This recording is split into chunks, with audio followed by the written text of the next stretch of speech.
My internet went down this morning.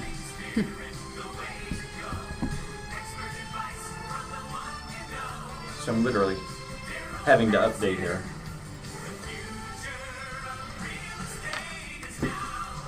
Welcome to the Future of Real Estate on News Talk, KRMG. Darryl Baskin, Tulsa's leading real estate advisor, and his team of specialists share tips and insights on buying and selling homes. Plus, you'll hear from interesting guests on maintaining and improving the home you have now.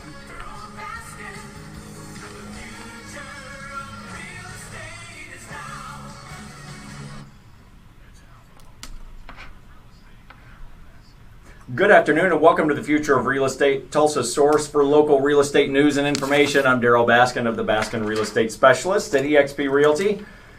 Joined in studio today by Anna America with Tulsa Parks. I've been looking forward to this interview for a long time because I have a whole list of questions. They're all over the board, Anna. And also Sabrina Shaw with the Homes by Sabrina at eXp Realty. And I don't know what else we're going to do. I've got Integrity Title. I have a long list of things. We're going to talk about why it's important that you allow people in your house when you're selling it. Well, duh. But that is overlooked. Well. And one of the key factors, one of the most important factors. Okay. Ease of access is important. Okay, now that's why there's more to it. So it sounds like, okay, of course you're going to let people in. But I've got some choice words. I've got some stories. I'll be nice, but you'll find it interesting, I think. Okay, well, instead of a nonprofit today, because we do our community spotlight, what better community spotlight to have than on America and Tulsa Parks, because I originally reached out to you, I think for Tulsa Parks, but I think it's also fits right into the typical thing of nonprofit. I mean, you're not there really to make a profit, you're there to serve the community. And it's also a huge tie, Anna, into what we do in real estate, which is sell people homes where they're going to enjoy a lifestyle, have access to things that create a better way of life for them, more enjoyment. And people many times choose their homes based on their access to parks and recreation. And they choose Tulsa based on their access to parks and recreation. That's where people say, I'm going to relocate to a certain area because of a particular option. So I don't know where to go with this first. How big is Tulsa Parks? Well, first, it's much bigger than most people realize. The city park system in Tulsa has over 8,600 acres that we manage across the city, 135 parks, and that's a lot of mowing. It's a lot of mowing. So remember that we try to keep up with it all. But if you see a park that's a little bit high, you might give us a break because we're trying to get around to all that. In addition to the parks in the city of Tulsa, the city park system does the maintenance on almost all the trails. So if it's not in river parks, we do almost all the other trail maintenance. So along the Creek Turnpike, Mingo Valley, Osage, all of those, and some other facilities. And we've got 6 rec centers across the city, community centers of one kind or another, swimming pools, more than 100 tennis courts, almost 100 playgrounds. So all different kinds of resources and amenities all across the city. There's a lot of discussion at different times about closing a park and how that affects a particular community, and especially when it comes to socioeconomic things and demographics. Right. Can you explain what goes into the thought process and the planning and like behind the scenes, the stuff that we don't see, but we may be the first to complain about it? You know, what's going on there? Well, if that discussion comes up on closing the park, right? I mean, these, you know what I'm talking about. Yeah. Everybody knows what I'm talking about. And by the way, don't send me any hate mail because I'm not making a statement pro or con either way. I want to understand what I might not know. Right. Well, I think first of all, as a community, we need to, and we've done this somewhat, but we're working on doing this, I think, a little bit more in detail, is really define what we want from a park system. And I think what most Tulsans tell me we want, and what I think we want, and hopefully we kind of institutionalize a little bit more, is this idea that I want every Tulsan to have access in their neighborhood, in their community, to a great park. So, that's space where they can go play and be active, space where they can go enjoy beauty, and space where they can come together. And that might be a little neighborhood park where you do a family picnic and the kids play on a playground, or it might be, Veterans Park or river parks or a large park where we host big 4th of July festivals. So, it can be quite a variety, but everybody should have access to that in their neighborhood. And so the reality is that we've got land in places where it was deeded to the city many years ago, before there was development, and thought maybe at some point in the future this should be a park. And sometimes the growth happens, you guys know. Houses don't always go where we think they'll be. So sometimes you need a park there, and then sometimes you get to a point and say, this is maybe more industrial, there's not been the growth here, is a park the right thing to be here or not? So you have those discussions then. So that brings up there's a park, a North Tulsa park, that I struggle to call it a park because it's at the end of Marshall Street, I think, and it's just tucked in this little area. It's just like an empty lot that has nothing on it, and it's used just to cut through. So I guess that's one of those probably it was deeded. It's park land, but you can only justify supporting so much because there's really not much around it. I think that makes it useful. There's still, and I'll tell you, the recent weather condition really highlighted this, I think, in a way that's easy to forget. There's value usually in most places in still maintaining some green space, even if it's not developed as a park. And we saw natural green space. Yes. Like not pristine mowed. Or even sometimes mowed. But if you look at, and I don't know if you were aware, but during the flood, we had more than a week in I think we had 4 days in a row, and then a couple of other times we had to close Mohawk because of flooding. Mohawk Park, which is biggest park in the city, over 3,000 acres, mostly natural land where the zoo is and Oxley Nature Center. And we had quite a bit of damage out there. We still have some things we're going to be dealing with for some long time to do some repairs. But I keep reminding people, same thing with river parks, where we saw a lot of damage, obviously incredibly popular system in the city, but there were millions of gallons of floodwater held in river parks in Mohawk Park.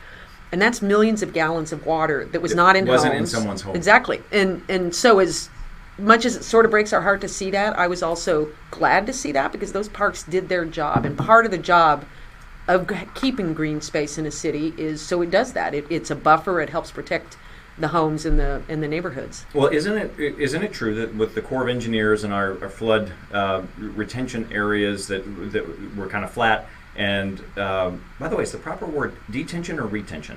They're slightly different. Interchanged? They're slightly different, and I never quite remember. One is meant to have water flow into it and hold it and then dissipate slowly, and some can kind of just retain water for a longer period of time, like a pond. So we have one of the best detention, retention, dissipation engineered landscapes in the entire world. Yes. And people travel here to see what we've done that's created park space. And correct me if I'm wrong here, because I've heard this multiple times. Our soccer fields and areas that can flood, and it's sad, like you said, that we can't use them. But it was after serious flooding in the past, and I think that's probably why we saw such a reduced impact from this most recent flood, where many people were harmed, but their homes were damaged, but it could have been much worse. Absolutely. And it was not funny for the people who were trying to arrange it, but Mohawk Soccer Complex, which is part of Mohawk Park, was flooded, and we had scheduled a week after the flooding. U.S. National Soccer Tournament was here, and that facility is used for regional and national tournaments, economic development. It was developed as an economic development draw. And when they started looking at almost every soccer complex in the region had been flooded, because that's what we have tended to do here, is build soccer complexes in areas that flood. But you do that on purpose because it allows you to keep that space so it's not developed, so there aren't other things there. And frankly, I mean, the cost of getting out and refurbishing turf and getting those fields back in shape is just a fraction of what it would be if those were homes or businesses, or we'd let something else go. And the insurance expenses, et cetera. Yeah, absolutely. So that's just part of the sort of ongoing decision you make, and I think it's a good one, and we need to keep doing that. So I mean, it's you don't want damage obviously anywhere, but if we're going to have a soccer field damaged versus a home damaged, that's a great great trade any day of the week. So, and we were able to host that tournament. Everybody kind of came together very quickly, got the fields back. We actually had lost part of a road, and the county got back out there at 56th Street North and fixed it. So did a great job, and everybody was very happy with the tournament. We're listening to The Future of Real Estate, Tulsa's source for local real estate news and information. I'm Darryl Baskin of the Baskin Real Estate Specialists. We are talking to Anna America of the Tulsa Parks System. What is your official title? Director of the City Park and Recreation Department. You're the one that everybody needs to know. So we're going to come back. I've got a list of questions here. Furthest perimeter parks, our most historically significant parks. I've wanted to know somebody else's perspective on all kinds of this stuff. Future of real estate, Darryl Baskin, after this.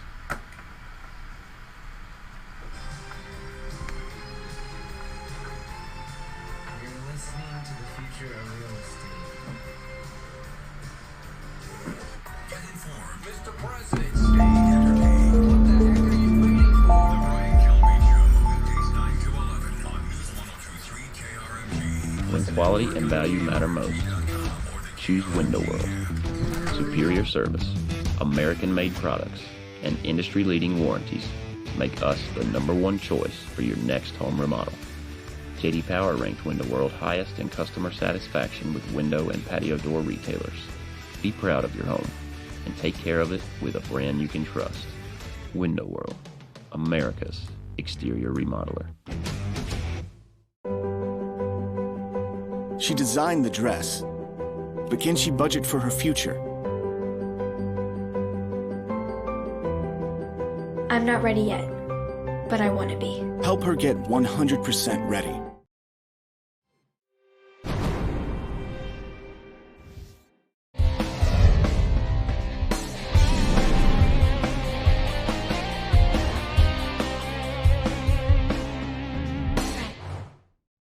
I live in a 100-year-old home. It's a home I fell in love with, and it has so many amazing features. But the one thing it does not have is straight windows. It has windows that are cracked and broken and worn out. I contacted Window World. They came in and put these brand new, amazing, incredibly beautiful windows into my home. From the outside of the house, they match the exterior perfectly. It looks like they've always been here. Now the windows are the jewels in the home. Window World, from the beginning to the end, they met and exceeded every expectation I had. Window World really is simply the best for less.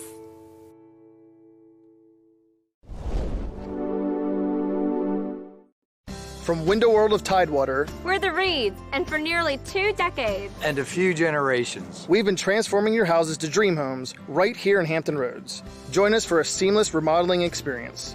Call for a free estimate. They're so superficial. I even laugh at my own because I'm wearing a bow tie, which is kind of my brand. But don't hire me just because I dress nice.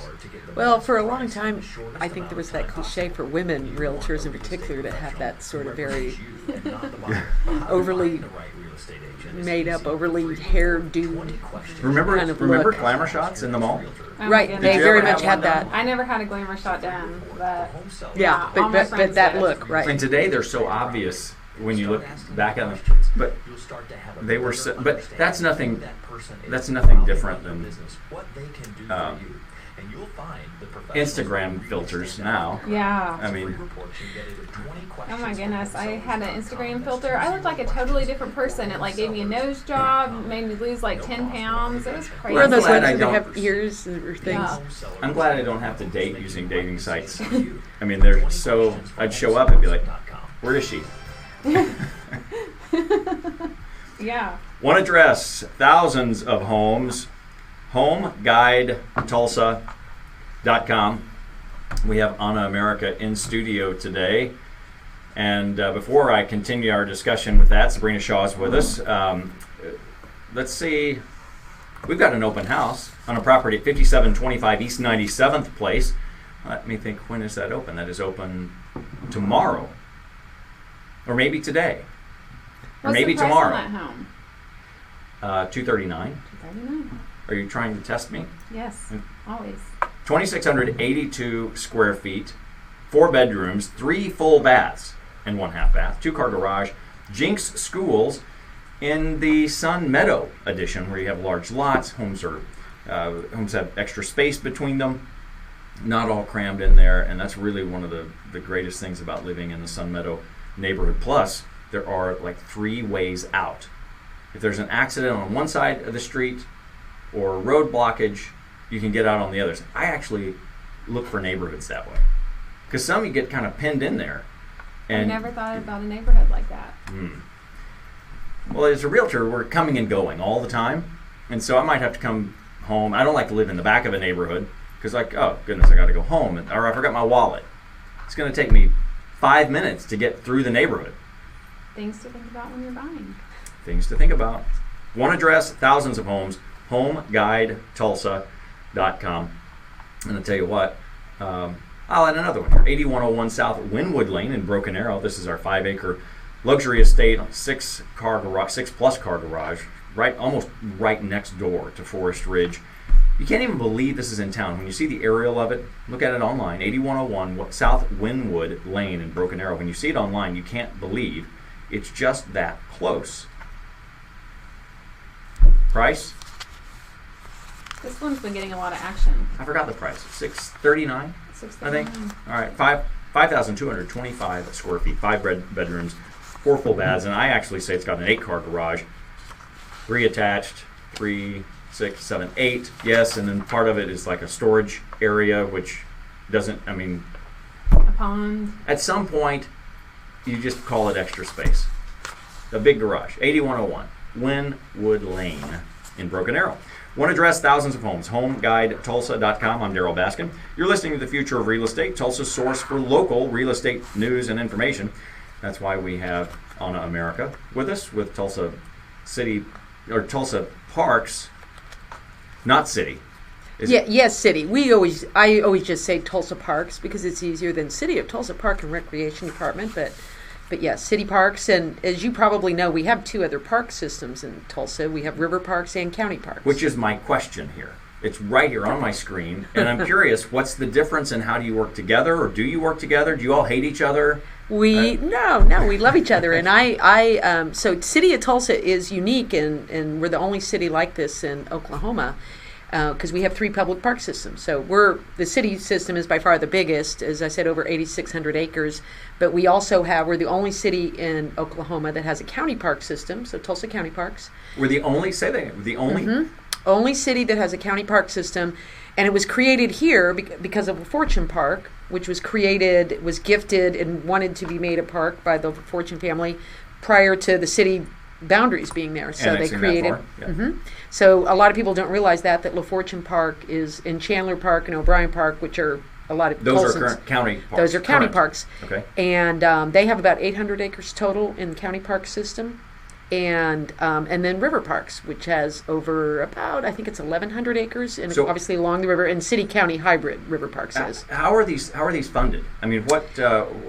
Obviously, city is city, county is county, but you've got river parks, and I'm not sure I really understand where all that money's coming from. Property taxes. It's a mix. City is you've probably heard this anytime you have any city person, and I know I've probably whined about it when I was a city councilor, but Oklahoma, and we are the only state, cities are restricted by state law to rely on sales tax for operations. So it makes it much tougher, because in every other state in the country they can use property tax for other things.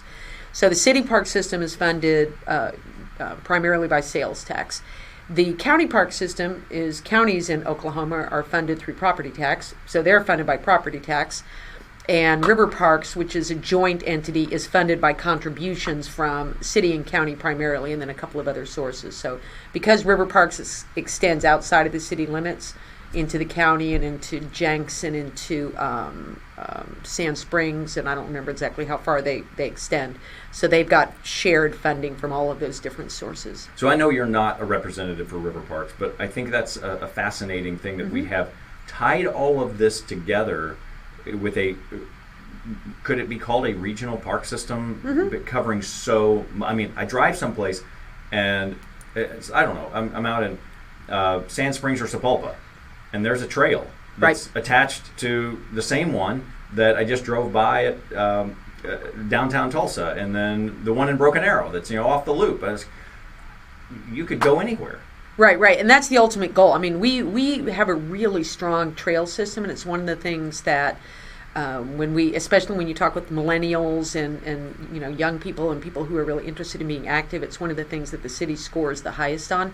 And a lot of that is on river parks, which are kind of, I think, the premier trails within the system, but it goes way beyond that, as we mentioned. I mean, you can loop around on the creek or the turnpike, and now we've added Osage, and we'll have some more trails coming online over the next year, and it's, I think, becoming more and more popular, and we're all working more and more together, recognizing, it used to be all those entities kind of worked on their trails, and now, as you say, if somebody's connecting, we want to have more continuity with signage and a plan in place that really, when you're finished, you don't look back and say, why did we miss such a great opportunity to do something a little better? So we actually have, and this was been started in the last few months. It was something I joined the park system in this role about 10 months ago, and a couple months in kind of said, we really need to coordinate better. So we've started it's not particularly well named, but a Trails Coordination Committee that brings all of those entities together that INCOG, the Regional Planning Group, is leading.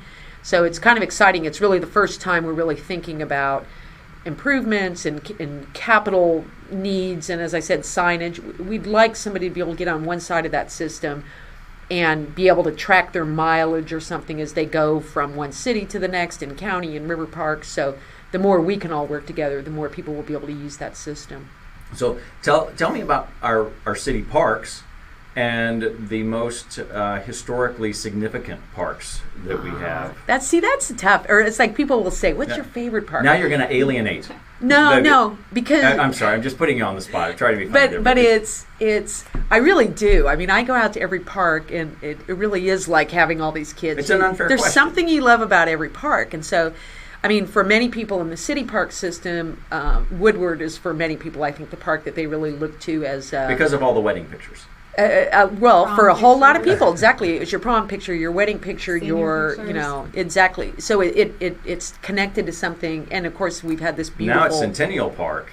Exactly. Isn't that funny? Yeah, that's when where all everybody grows up, and that's going to be all their memories. So now it's going to migrate to that because of the great view of downtown. Exactly. You've got that great view of downtown. For me, the park. What I really have the softest spot, I think, for are the neighborhood parks, the parks that really do define a community, and where kids go to play every day. Well, I use as an example all the time, and because it's personal to me, Braden Park, which is in White City, and my son, who's 20 years old, is named Braden. Was named Braden. That we lived in that neighborhood at the time, and it's a perfect example of a little neighborhood park. And that people say, when a house goes for sale in that neighborhood, it's defined by how close it is to the park. And if you're on the park, you get better value. Or if you live down the street, people will say walking distance or half a block to the park. And it's not a fancy park, but it's a lovely park. Yeah, it's just, and it really sets that, and that's what I want every park in Tulsa to be. Well, and that's one of the reasons White City is so popular. It's right. just part of the living amenities there. You're listening to The Future of Real Estate. Back after the news. I think Mark's got us. Thank you. Okay, I've got to get some stuff over. Live team coverage of Tulsa's news starts now.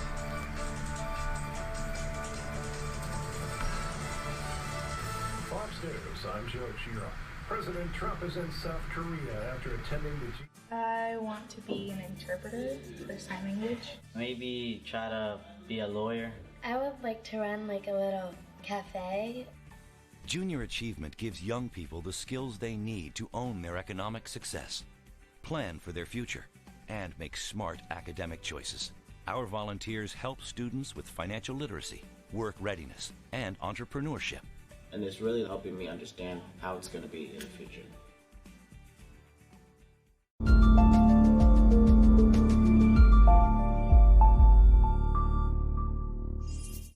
I live in a 100-year-old home. It's a home I fell in love with, and it has so many amazing features. But the one thing it does not have is straight windows. It has windows that are cracked and broken and worn out. I contacted Window World. They came in and put these brand new, amazing, incredibly beautiful windows into my home. From the outside of the house, they match the exterior perfectly. It looks like they've always been here. Now the windows are the jewels in the home. Window World, from the beginning to the end, they met and exceeded every expectation I had. Window World really is simply the best for less. When quality and value matter most, choose Window World. Superior service, American-made products, and industry-leading warranties make us the #1 choice for your next home remodel. J.D. Power ranked Window World highest in customer satisfaction with window and patio door retailers. Be proud of your home and take care of it with a brand you can trust. Window World, America's exterior remodeler.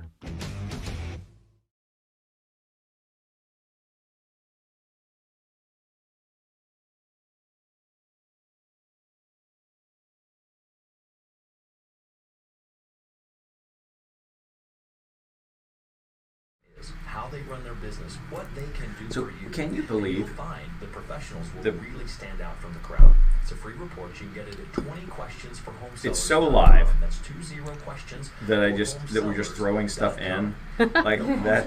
I edited some of them this morning, and I forgot that I couldn't send it to Tim because Tim doesn't come in until the next show. They changed the shift a little bit.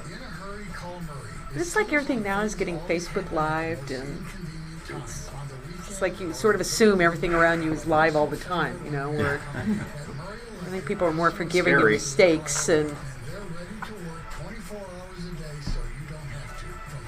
okay, so I'm going to take a little break from parks. And you want me to play that when? Now? Play it when we come back from the last break. Okay. Or actually, you can play it. No, play it now. Now. News KRMG 102.3 at 1:33. We're looking at 92 degrees. Good drive out in Tulsa right now. Humidity's kind of high, but it is a beautiful day. More Darryl Baskin coming up right now on News 102.3 KRMG.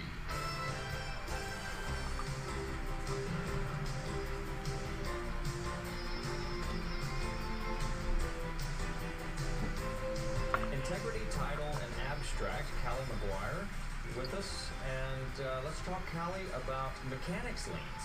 So you build a house. This is something that happened in the 90s. I remember the big news expose on it. About like that? I received a call from one of the news agencies. Said, Darryl, now. This person who's already playing on a house. I know. And bought it and moved in. They're all excited, and then someone's knocking on their door. 30 days I later, did a news deal on this, and it turns out I was representing the builder. It wasn't my sale, but I was representing the builder who had not been paying his bills, and so we caught it ahead of time to be able to deal with it. But on another sale, that wasn't represented by a realtor, they had this issue, and that was a good time for it to happen in my career, very early. Can you imagine buying a house and then somebody's knocking on your door saying, you owe me money? I had when we lived in Mingo Valley, the house next to us burned down. Yeah. And it went through, burned down, and they declared it was an empty lot. And months later, somebody came knocking. It was a realtor, came knocking at my door, and he said, "Do I have the right address?" And whatever the address was next door, and he's like, "We bought this house with your address, the wrong legal description." No, the one next door, but they thought they were buying a house. Oh. Because it had gone through like an auction was it a or tax something. Sale or something. Something, and so they did not realize that it was gone. It was a vacant lot, and this guy's like, he's like, "Yeah, it burned down, and probably should have checked that out before you bought it." That's the challenge of sheriff sales, tax sales, that kind of thing. Is why we were talking about it at Market Experts. Why you just really need to know what you're doing. Yeah, they Unless probably. You're okay buying this. If you're okay buying the surprise boxes at the auction, Like they just dump everything in there and say, I'll sell this one for $20, whatever, and you find out you bought. Well, I'm sure they had pulled up some old records and it had this house on it that was, not a terrible house, a fine house, but older, and thought they were getting a great deal. That's a great vacant lot. The type of loan you choose, of releasing that money and verifying that payments are being made, so and not being skimmed or embezzled through that process. The word of the day. You're buying a property, and the builder. No, I'll save it because that's got a good and the house before real estate. Understanding the process, the protocol of how those payments are made and what constitutes clear title is not something to run around, the sky's falling, be afraid, but to understand and to make sure you're dealing with professionals who can sure turned hot fast. It did. Or at least add some extra protection to. I didn't get to the mosquito problem soon enough, and so I haven't been able to enjoy my porches as much. And they may even forget to shop their lender, but I think those are avenues that need to be looked at, and you need to shop in this case. Can you turn your you get mic, a quality please? Job, and you get hooked up with a 1 minute. lender and a builder that's going to do a good job for you, and you definitely want a builder that's going to pay all his bills, because that's very important to you at the end of the day when you get into that new home. And it's how we get and why clear title is so important. This is the stuff that's happening. The very boring, time-consuming part of this there's really not much excitement that comes from it until excitement comes from it, and it's that type of shock of how did this just happen? Well, let's peel it all back and we'll see. It's that title work. Well, Integrity Title and Abstract, Callie McGuire. 15. And web address. Yes, you can reach us at 918-749-9130. Give us a call anytime you have any questions, and you can also check us out on the internet at integritytitleandclosing.com. Great, thank you, Callie. One address, thousands of homes, homeguidetulsa.com, 14430 South Yukon Avenue, or Yukon. We'll just leave it at that. You ever wonder, is it street, avenue, drive, place, court, boulevard, parkway? Yes, we don't have a lot of parkways here, though. It's Riverside Parkway now. That's been, was that renamed from Riverside Drive to Riverside Parkway? I like Parkway, sounds so nice, because it is actually a parkway, all the way. But, back to Yukon, 14430 South Yukon in Glenpool. This is 7.7 acres. And has a house on it. The value is in the land, although it's a perfectly fine house to live in, but the real value is in the land. You want to check this one out. Ideal for commercial development. Yeah, very ideal for that. Maybe even apartments or just private family estates would be good. HomeGuideTulsa.com. We have 7732 South Harvard Place. This is 4,454 square feet, one of the absolute best prices per square foot in this mile radius. Check it out. Go in, put your own decorating style on it. It's in great shape, and like an 80s contemporary, and a great floor plan because it's got downstairs master, upstairs master, a safe room, a third car garage bay that's not accessible for a car because it doesn't have the doors on it, but you have all that workshop area. So just picture having all that space to store your stuff so you can actually get in and out of your car. Wouldn't that be exciting if you could pull in your garage and you could use it for your garage, for your car?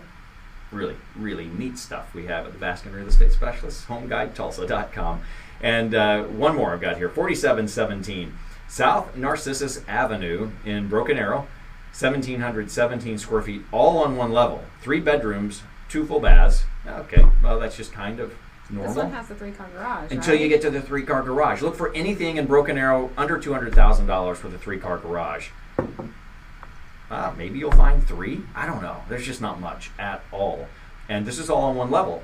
Great for somebody, especially maybe you're retiring, you don't want the steps anymore, you don't have to chase kids around, you just want something simple that is in really great shape, and this is definitely it. It is pristine and has a 3-car garage. That doesn't count in the square footage, so a lot of extra living amenities that you get there. One address, thousands of homes, homeguidetulsa.com. Okay, so you're selling your house, right? Yes. And you're selling your house. One of the most important factors is the access for buyers. And duh. But that sounds so simple. So defend your topic here. Okay, some people will put a lockbox on the door. It says vacant, go and show. You can show at any time without a moment's notice. We have our buyers, they're always on Zillow, Hey, can I look at this? Yeah, and want to see it like right now. Can we see it in 15 minutes? Well, when you have a lockbox on the door and you don't require an appointment, you can immediately go see it. It's the convenience factor. Yes, and that's so important. Sometimes it's by appointment only. And on the broker's remarks, a buyer might say, well, let's go see this. And it says, well, they need 24 hours notice or they need 48 hours notice. Okay, and even then, I don't have, 24 hours isn't terribly unreasonable if you're selling your house. The shorter notice, the better, because sometimes people are like, hey, I just got off work. I had a few appointments cancel. I can do this today. Can you go show me this house? And I'm like, well, yeah, let's go right now. I just need to make sure I can get in the house. But here's where it really becomes a problem. And this is the mindset as a home seller that you need to keep in mind. Your customer, you have two customers. You have the real estate agent and you have the buyer. And you need to make it easy for them to get in the house. So often, I run into people, Sabrina, I don't know about you, but I'll call and say, hey, would it be okay if we came by tomorrow, sometime between 10 and 11? Well, I don't know, I've got a doctor's appointment and this and that, whatever. And there's, it's like a whole story about why it's just inconvenient. It's not impossible, but it's just inconvenient. And there are reasons that are, well, I could go back to the buyer and tell the buyer that we can't get in now, that we're going to have to reschedule between 5 and 6:30. That's the only time today you're going to show your house. Well, buyers get tired of that sometimes. Unless you have the diamond in the rough, and it's the only place they can buy, they are just going, and I had this happen recently. They're about to close on another house. We tried 4 different times to get an appointment, and every single time we were turned down with some modification. Well, we can do it an hour later than that. Finally, the buyer just said, Darryl, thanks so much for trying, but we're going to move on. We just don't even want it. Guess what?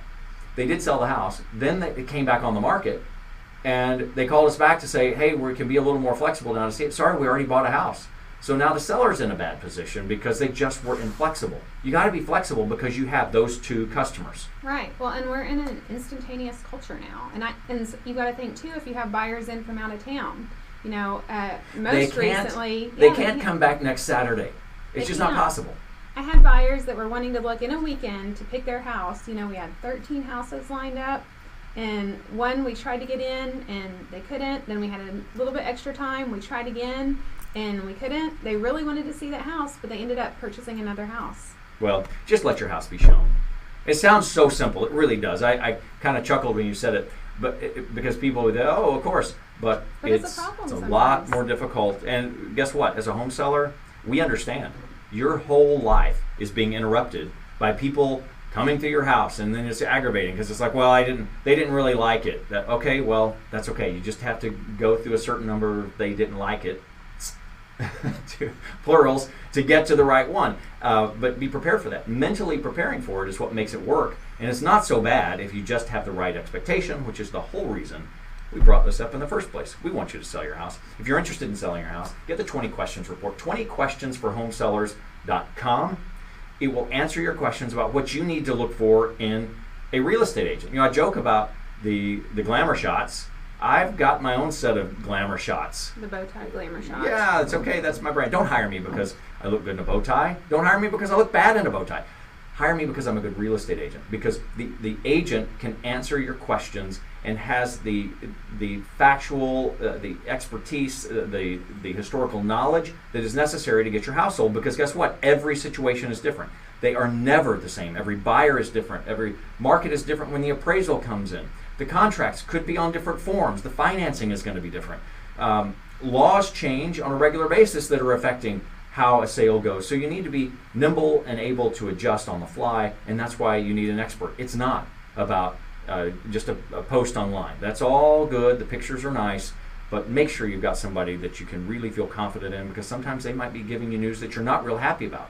You need to know you can trust them. 20questionsforhomesellers.com. That's 20questionsforhomesellers.com. I'm Darryl Baskin. You're listening to the Future of Real Estate, Tulsa source for local real estate news and information. Word of the day, higgledy-piggledy. Have you ever heard that?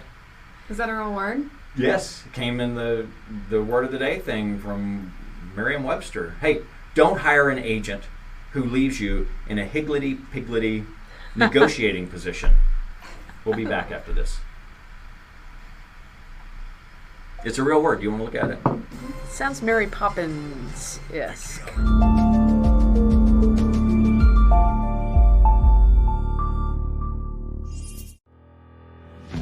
When quality and value matter most, choose Window World. Superior service, American-made products, and industry-leading warranties make us the #1 choice for your next home remodel.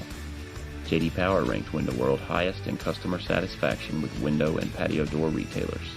Be proud of your home and take care of it with a brand you can trust. Window World, America's exterior remodeler. She designed the dress, but can she budget for her future? I'm not ready yet, but I want to be. Help her get 100% ready.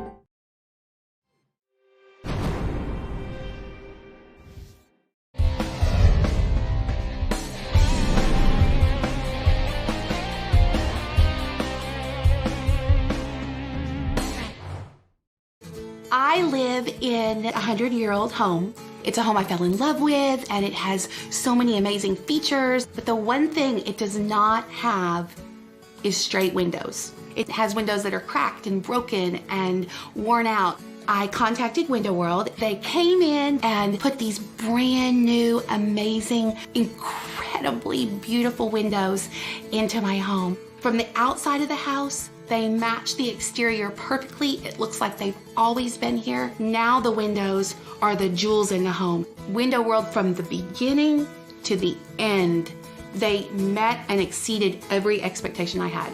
Window World really is simply the best for less.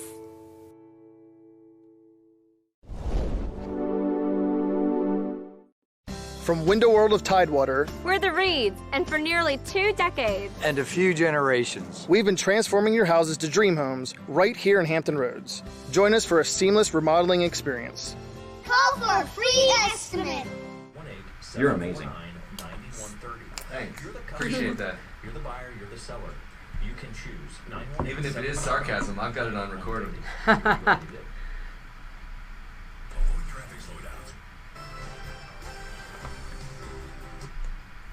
All right. I didn't give the definition to higgledy-piggledy. You demonstrated. I just demonstrated, and I left everyone in a higgledy-piggledy Position. but it's an adverb. Can you do that higgledy-piggledy position? Is that using it as an adverb? In a confused, disordered, or random manner. The whole word confuses me. It leaves me higgledy-piggledy. Okay, let's talk about something else.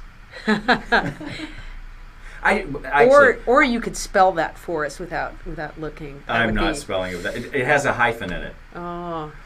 You know, the reason I chose that is I saw the relation to real estate, but I also loved, when I was a kid, to ask to go to the grocery store at my grandparents' because they lived by a Piggly Wiggly.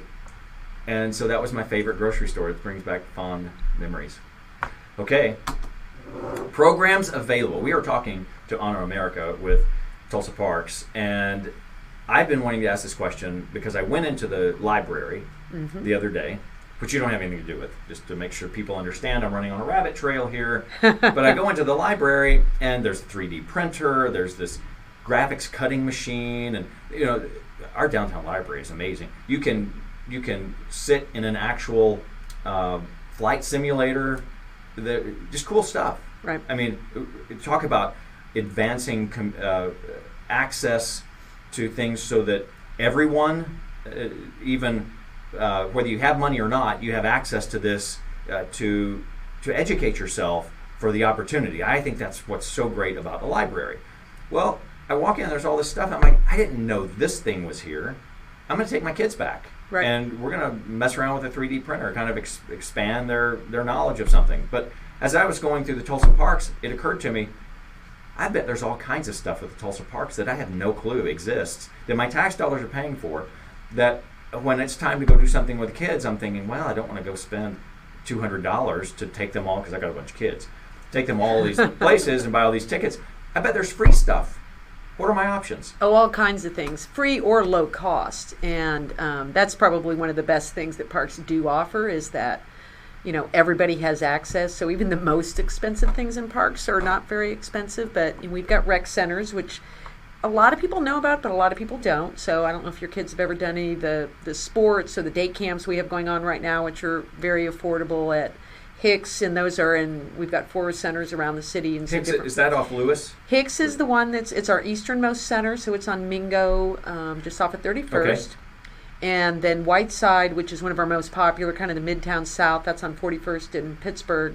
A lot of youth sports there, right, and popular playground. They've got a little bit of everything there, a free swimming pool there, that's a junior pool, so it's free, open in the summer. How many pools do we have, by the way? We have open right now 4. We have one that is so close to being done in construction, Lacey Park, which is North Tulsa. So we have two pools in North Tulsa, Lacey and Berry. Reed, which is in West Tulsa, Whiteside, and then McClure, kind of Memorial and 7th, which is our biggest, kind of fanciest pool. That is a nice one. I know which one you're talking about. Yeah, slides. And we just finished that, just went through a renovation last year. And Lacey's going to be great when it opens. As soon as they get done. It was supposed to be open for this season, and they had some problems in construction, but got my fingers crossed that we're very, very close to getting it completed. But so we talked pools, we've got the day camps, as I said, going on, but there's all kinds of other programming, sports and things like that. One that I think is a real undiscovered treasure for a lot of people is Waterworks facility, which is in the old, it was New Block Park area just west of downtown, that actually was the original Waterworks facility for the city of Tulsa, but it's fine arts, and so just amazing programs. I took, long before I had this job, fused glass program there, but they've got kids fine arts, you can do weaving, you can do all kinds of really amazing things there. I'm writing this down. I've never heard of that. Yeah, it really is, and it's And which one is this? It's called Waterworks, and it's fine arts. So they have like a fine arts day camp that's going on right now that's super popular with kids who want to do something a little bit. They don't just do drawings and things. They'll go in there and do complicated dyeing or learn batik and. Like I said, a lot of jewelry making and fine pottery and things like that, but accessible to everybody. We've got one of my very, very favorite things that a lot of people don't know, and if your kids have probably gone on a field trip to Oxley Nature Center. Yes. But if you haven't gone back, and it's free, and it's an amazing out at Mohawk Park, and a little bit more on the wild side, Redbud Valley, which is in east. It's actually just outside of the city limits, but the city owns it. But another nature center where you can go out and do. I don't know that I've ever gone out to one of those and not seen deer and other wildlife just at any time, and it's just a great place to get out there and get your kids connected a little bit to the wild. What are we facing as what crises are we facing with parks, or are we? Hopefully the economy's doing better, so maybe we're not. But in planning to not end up with really difficult decisions as a city? I think funding is a challenge, and when I came on board, and I had worked in the park department years ago, and I've worked in the city in different roles for many years, so I felt like I was very familiar with parks, but I went out and really visited all of the community centers and all of these facilities and talked to everybody, and I was really shocked to see how poor the condition was in many. So Hicks, for example, and you may have seen some of these pictures and some of the work going on now with Improve Our Tulsa, but these leaking roofs and things, those are pictures of that rec center. And we have not, for decades, invested in parks in the way that we should, just taken care of what we've got. So that's been a big priority of mine, to really come back and say, okay, we've really got to, because it's tough. When you're an elected official, and I've been on that side of the table, and you've got a funding package come out, or you're talking budget, you always want to tell people we're doing something new and cool. And you don't want to say, hey, we really need to put money into roofing or replacing the side. That's not sexy. Exactly. I want something new. But it's just like a house. I mean, Yep. people know, and I have found when I've been speaking a lot to groups over this past year, people really, they get that. I think we've underestimated people because they do see it in their own life, in their own home, and they know if you don't take care of that basic stuff around your home. And what they think doesn't really make the news. Something Right. else makes the news, looks like a big splash, but everybody else is like, well, really? We don't need something else with a leaky roof. Exactly. When I say to people, this is a real priority of ours to do better at taking care of what we've got, I mean, I think I get more applause for that than talking about anything new or cool. And there are new and cool things we want to do as well, but you've got to make sure that you just think about, if we're going to add this, how are we going to fund it? How are we going to maintain it? And make sure that if you've got a tennis court in the park across from your home, that tennis court is taken well care of and is an asset to your neighborhood, not something that becomes a detriment. Well, I've got one more question for you, but first I want to tell you about 6644 East 124th Place, because it's in Bixby, and it is just so finely appointed. 3,261 square feet, 4 bedrooms, 3 full, 1 half baths, and a 3-car garage. And do you recall the price, Sabrina? Top of the line house, $387. Okay, I do believe that's correct. I don't have it on my sheet here. Just a beautiful place. HomeGuideTulsa.com. If you're looking in the Seven Lakes area, this is definitely one to put on your list. HomeGuideTulsa.com. So my other question is, what can we expect on America? This is the last one. What can we expect out of Tulsa Parks in the future? What is the long-term plan? And I think in terms of, like, my grandkids, what are they going to enjoy? I think they will enjoy some of the same things that we're enjoying now. We talked about, some of our big classic parks, but I hope wherever they are in this community in Tulsa or if they're in surrounding suburbs or wherever, that there's when I say a neighborhood park, I mean, I want everyone to be able to walk to a great park. Within Tulsa, you're going to see a lot more collaboration and partnerships. When we talk about parks, we talked earlier about river parks and county parks, and I see those as part of this whole same family. So I go to La Fortune almost every single day and walk that trail there.